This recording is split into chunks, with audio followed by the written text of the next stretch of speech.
चीन के वादे भी चीनी सामानों की तरह होते हैं। दिखते बहुत आकर्षक हैं, लेकिन अंदर से पूरी तरह से खोखले होते हैं। चीन ने एक बार फिर से भारत की ओर आंख उठाकर देखने की हिमाकत की है।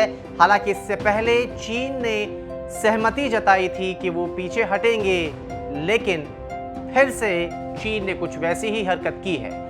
कुल मिलाकर अगर बात समझें तो चीन की फितरत कहीं ना कहीं धोखेबाजों वाली हो गई है। तकरीबन 115 दिन हो गए हैं और भारत और चीन के बीच जो विवाद है वो अभी सुलझता हुआ नजर नहीं आ रहा है। हालांकि कई दौर की बैठकें हो चुकी हैं, दोनों देशों की जो सेनाएं हैं वो बैठ चुकी हैं, ऑन द टेबल बात भी हुई है, जिसमें चीन ने यह सहमति जताई थी कि हाँ वो पीछे हटेंगे।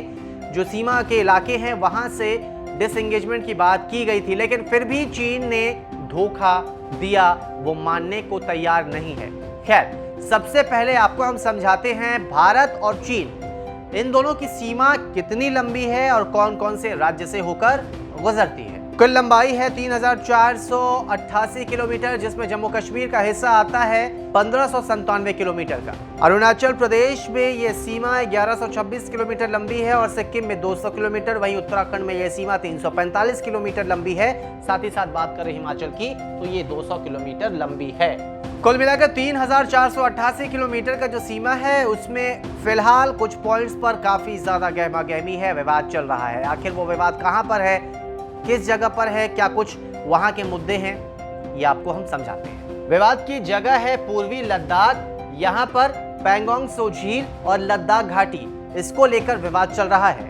विवाद की असली वजह यह है कि भारत अपने हिस्से में सड़क निर्माण कर रहा है और चीन को इससे बहुत ज्यादा परेशानी हो रही है।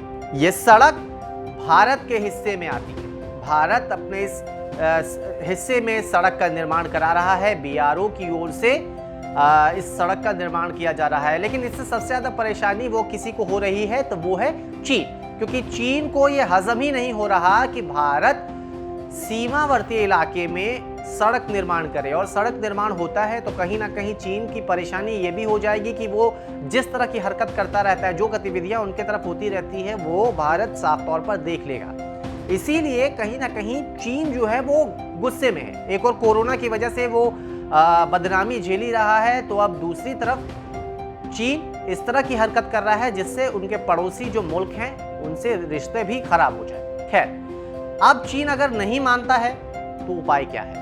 सबके मन में यही सवाल आ रहा होगा, हम आपको बताते हैं। इसके कुल हैं 3 उपाय। ऑप्शन नंबर 1 है कि भारतीय सेना की मदद से चीनी सेना को पीछे खदेड़ा जाए।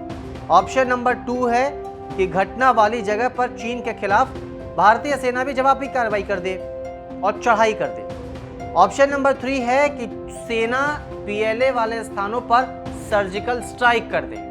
वही सर्जिकल स्ट्राइक जो भारत ने किया था पीओके में, जिसके बाद इमरान खान की नींद उड़ गई थी। वहां की सियासत में भूचाल आ गया था कि आखिर भारत की सेना आई, आतंकी जो ठिकाने थे उन पर हमला बोला, उनका सफाया किया और चली गई। पाकिस्तान हाथ मलते रह गया। खैर, ये बात थी पाकिस्तान की। अभी लेकिन हम बात कर रहे हैं चाइना की। तो क्या आसान है ये 3 ऑप्शन को अपनाना?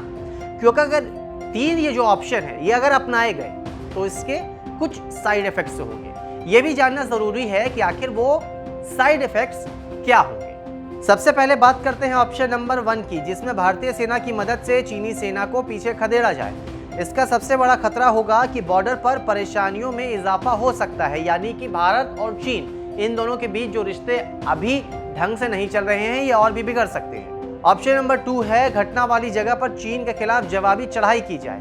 अब अगर ऐसी स्थिति होती है तो कहीं ना कहीं जो चीज गलवान में हुई थी वैसा खतरा फिर से बढ़ जाता है, यानी कि भारतीय और चीन सीमा दोनों आपस में आमने सामने आ जाएंगे और इसके नुकसान भी हैं। ऑप्शन नंबर 3 है सेना पीएलए स्थानों पर सर्जिकल स्ट्राइक कर दे।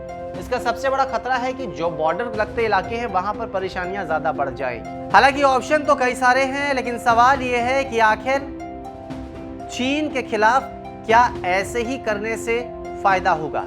भारत की ओर से कोशिश यही की गई है कि सब कुछ शांति से निपटे। भारत हमेशा इसी चीज को लेकर आगे बढ़ता रहा है कि रिश्ते ना बिगड़े और सब कुछ रजामंदी के साथ हो जाए, लेकिन चीन के इरादे कुछ और लगते हैं। हालांकि भारतीय सेना के जो बड़े अधिकारी हैं उनकी ओर से यह भी कहा गया था कि सेना हर स्थिति से निपटने के लिए हर वक्त तैयार है। इसका मतलब चीन को यह समझ लेना चाहिए कि वो जिस हिसाब की हरकतें कर रहा है उससे वो आसानी से निकल नहीं सकता है। ये ऐसा नहीं है कि सब जगह उनकी वाहवाही होगी और भारत के जो लोग हैं वो हाथ में हाथ मल के देखते रहेंगे। अगर चीन की ओर से कुछ ऐसी हरकतें बार बार की जाती है तो इसका सीधा उपाय है युद्ध की स्थिति, और अगर युद्ध की स्थिति बनती है तो कहीं ना कहीं नुकसान दोनों देशों को है, भारत को भी है और साथ ही साथ चीन को तो है ही। इसीलिए भारत की यह कोशिश रहती है कि दोनों देशों के बीच जो भी स्थिति है, जो भी मुद्दे हैं, वो शांति से निपटे, ऑन द टेबल निकले। लेकिन चीन जो है बार बार ऐसी गुस्ताखी कर रहा है, या यूं कहें कि भारत को उकसाने की कोशिश कर रहा है। और अगर ऐसी स्थिति में भारत जवाबी कार्रवाई करता है तो चीन का क्या हाल होगा ये उसे भी समझना पड़ेगा, क्योंकि अब ये भारत पुराना भारत नहीं है, नए दौर का भारत है जो घुसकर मारता है, और इसकी बानगी पाकिस्तान ने अच्छे से देखी है।